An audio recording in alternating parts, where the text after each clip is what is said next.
I feel like my voice is gonna be shaky just from like the level of nerves that I have right now. If I told you my entire 9-month story, like my entire life story through asthma, like I was like, so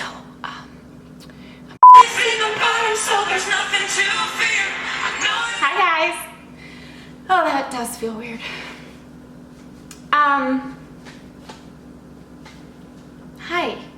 Hi, it's been 9 months.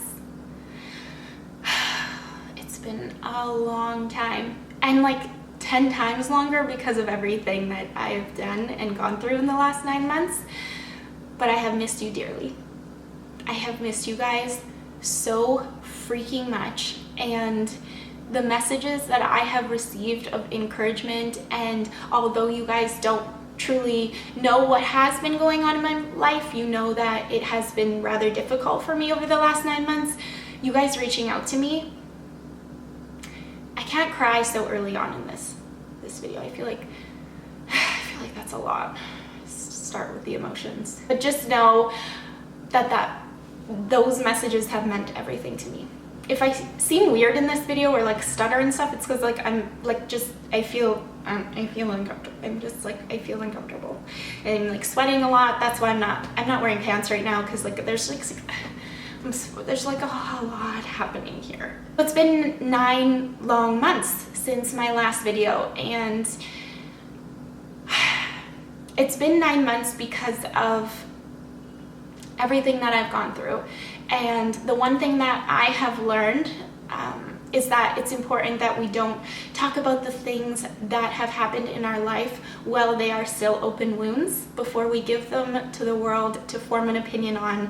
They need to be scars, because otherwise it can influence the way we are healing, how we are dealing with them, and it's very much a danger zone if you give your stories and things you're going through away when they're still open wounds. So I did not know how to come back to YouTube without talking about life-altering things that have happened, and I wasn't ready to talk about them. Today I'm coming to you because I'm still not ready to talk about them, but I miss you guys. That's not true. I'm ready to talk about a lot of these things on a certain level. Just understand that the information I do withhold in this video is because it's very much still an open wound, and I'm waiting for that to scar over before I can speak on it. So let's just get into it. So 9 months ago, Junior and we decided to end our marriage. I don't feel comfortable getting into the reasons why or how we came to that decision, because again, that is still an open wound for me. We were together for 11 years. We were married for 2. And it's gonna take me a really long time, like a really long time, until I can come from a place and speak on that situation from a scar. But you guys deserve to know that we ended our marriage 9 months ago.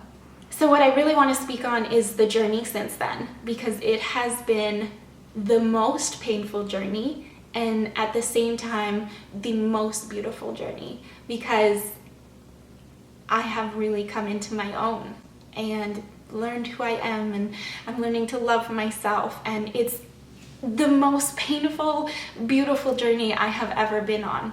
Let's start at the beginning. 9 months ago, we ended our marriage. I didn't really know in that moment what to do or where to go, so my first inclination was to go to my sister who lives in Miami. I'm sure you guys know that. So the beginning of this journey started in the airport. I hadn't eaten in probably 48 hours. I wasn't eating whatsoever. I was sick all the time. I couldn't bring myself to eat, just with the level of stress that was going on. So I hadn't eaten. I was sitting in the airport and I was bawling, just crying, and I had no concern or awareness for that there was people around me. I was so disorientated. Anyway, I was so out of it that I didn't even have awareness to the fact that there was people around me. I was just bawling, I was shaking, and all I could bring myself to do was to Google rock bottom, because that's the only thing that made me feel comfortable, was reading the definition of rock bottom, because it made me feel less alone. And so I just started journaling. I started writing out the definitions of rock bottom, the definition of the dark night of the soul. It was the only thing putting into words how I was feeling, so I just started writing out these definitions. And looking back now, I can truly say that that was probably the darkest moment of my entire life. I am emotional, that's why my voice is shaky. I'm just trying not to on camera. We'll see how that goes. I went to my sister's. When I came back, I had to have the very difficult conversations with my parents and my dad, just explaining everything that was happening, and that was tough. And I was in a really bad place. I couldn't describe it. I couldn't talk about the way I felt. I was just so out of sorts. And the one thing I remember from that conversation with my dad is something I learned from Glennon Doyle, who I'll talk about later on in this video. And she said, "I have never been in this much pain in my entire life. And all I can say is, please don't let me waste it." And I repeated that to my dad because it felt so close to where I was. I had never been ever in this much pain in my entire life, and all I could think was, please, please, please, please don't let me waste it. Don't let me waste it. I think for different people that means different things, but for me it meant that I didn't want to use my pain to take me to dark places. I only wanted to make it worth it. I only wanted to be in this much pain for a purpose. So, counseling. I started counseling.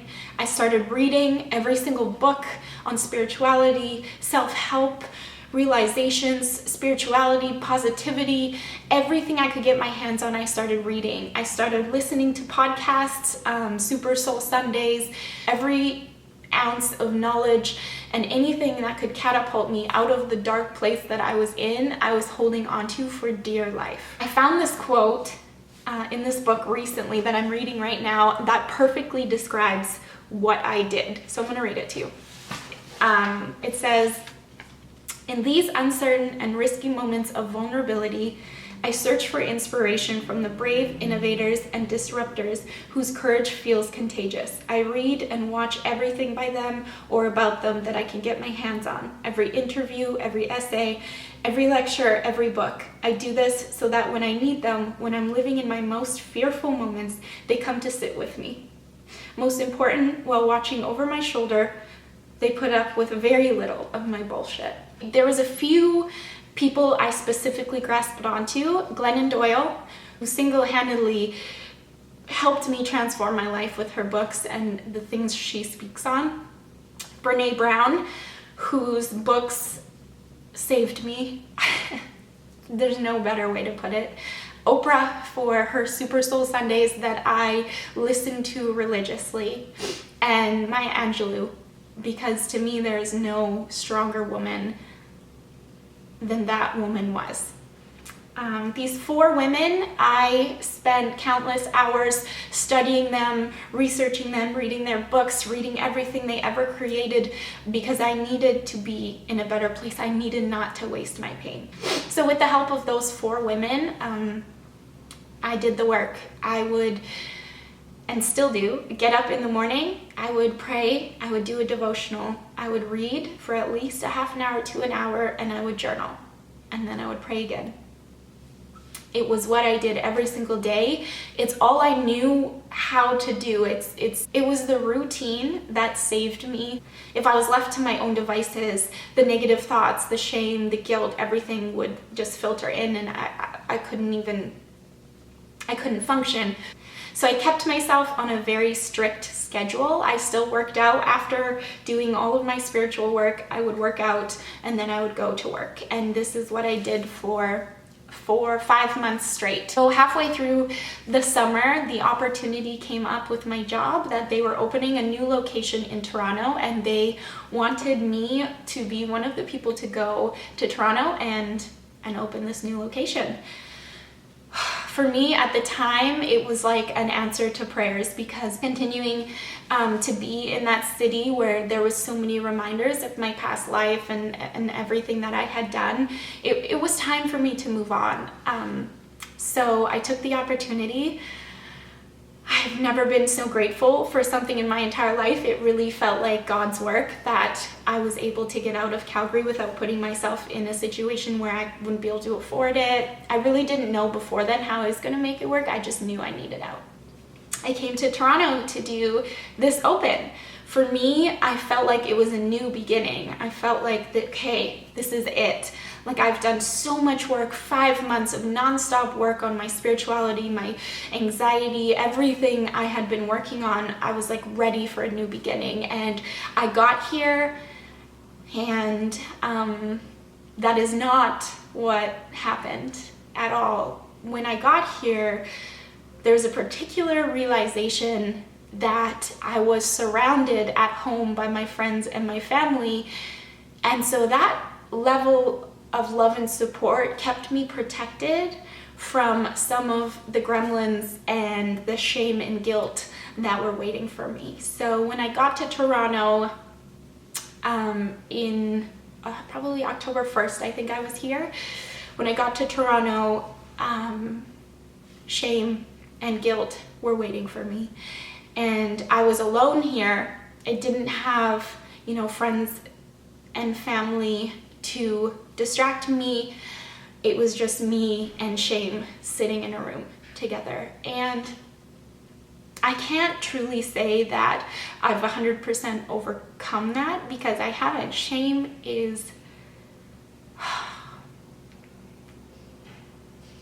hard, difficult, painful. The worst type of pain comes from shame.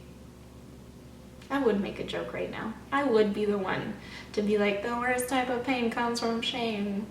Hey. Like, of course, Gabby.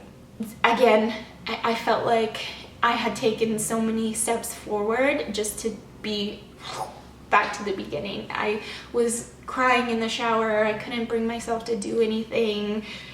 I didn't want to be at work. I didn't want to be at home. I was a complete wreck, and I felt like I failed. I felt like all the work that I put in wasn't doing enough, and I started from square one. I started again. I picked up all the books that I had, and I reread a lot of them. I started praying. I journaled. I started at square one again. I did everything I could possibly do. And around Christmas time, my work was like, will you stay till at least February? Who knows how much longer? And I said, yes, I'm in. As much as every single part of me wanted to go home to my comfort zone, I knew that I was doing the most growth I could possibly do here. So now, coming to this point in my life, 9 months later, I have come so incredibly far. I still have wounds. Some of these things are still extremely difficult for me to talk about, but I do want to say that I'm proud of myself and that I'm ready to give back to YouTube and offer things to the world that I felt like I needed. I think the greatest gift that we can do, I'm emotional. The greatest gift I can give people is to be for them what I needed in my darkest times. And I don't want to miss out on that, because that pain is still so real to me. And I think I know how to relate to it in the best way right now, because I still have so much lingering pain that I'm dealing with.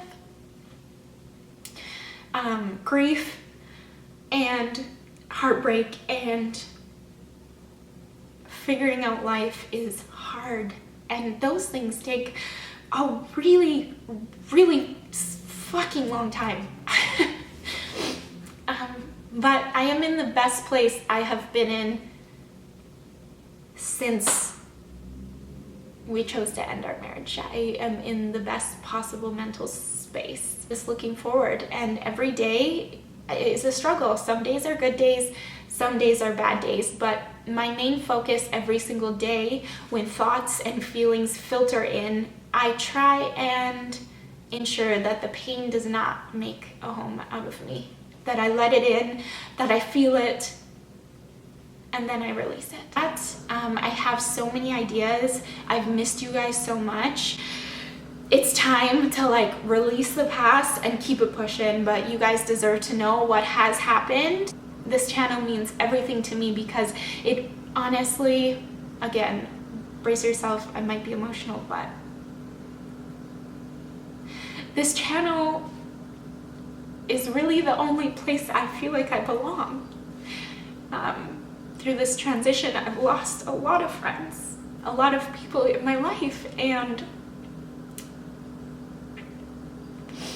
I feel like I'm very connected with you guys, and we have like a little family. So I thank you guys for that. I'm sure that this video was kind of all over the place.